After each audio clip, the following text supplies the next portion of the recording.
Križanić, radna terapeutkinja u udruzi Mala kuća u Petrinji. U svom radu koristim asistivnu tehnologiju. Kroz projekt Želim da se i moj glas čuje. U sam projekt je uključeno 25 djece s kojim redovito svakodnevno radimo. To su djeca od 3 do 20 godina, većinom su to predškolarci.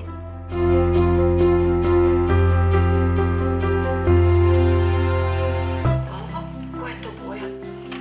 Ljubičasta. Ljubičasta, bravo, odlično. Žuta, bravo, super.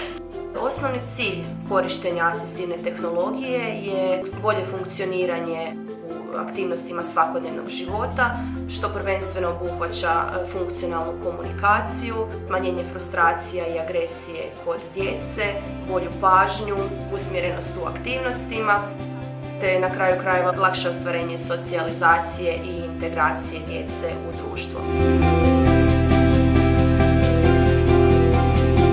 Gdje nam je slovo U? Kuća, bravo. Od uređaja koristimo Klevi tipkovnicu sa ABC Maestrom, Quick Talker, Super Talker, različite switcheve, pričajući raspored, interaktivni zid, te Beams. Koje je to slovo? C. Bravo. Ajde lijepo nacrtaj C. Drži s drugom rukom. Bravo, odlično.